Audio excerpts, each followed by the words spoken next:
ফাঁকা থাকার আয়োজনে আপনাদের সবাইকে স্বাগত জানাচ্ছি ভোরের পাতা থেকে। আমরা বিশেষ করে ঈদের আগে এবং ঈদের সময় বা ঈদের পরে বিশেষ করে এই ঢাকা শহর যতটা নিরাপত্তার থাকার কথা ততটুকু আছে কিনা, এই ফাঁকা ঢাকায় কতটুকু নিরাপত্তা বেষ্টনীতে আছে প্রতিটি থানা, এটা জানবো এবং জানাবো।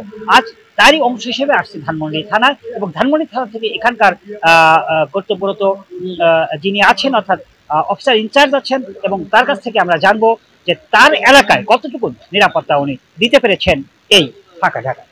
সাথেই থাকবেন ভোরের পাতা।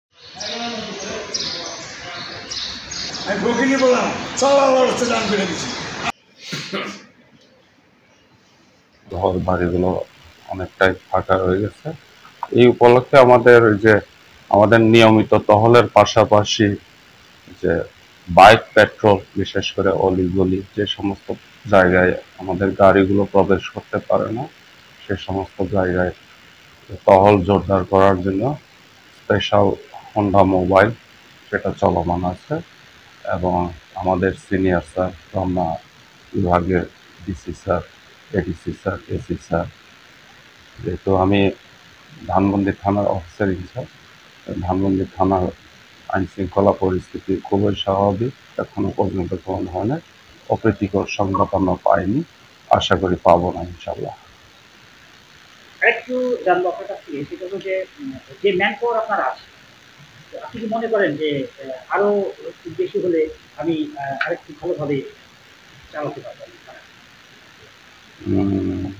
ম্যান পাওয়ার মোটামুটি পর্যাপ্ত আছে এখনো পর্যন্ত, যেহেতু ছুটিতে আমাদের কিছু পুলিশ সদস্য, প্রায় 30% পুলিশ সদস্য ছুটিতে আছে, সেই হিসেবে আমরা একটু এই ঈদের সময়, বিশেষ করে এই যে এখনো পর্যন্ত লোকজন আসে নাই, কিন্তু এইগুলো কভার আপ করতে একটু আমাদেরকে বাড়তি কিছু সময় এখানে ডিউটিতে ব্যয় করতে হচ্ছে।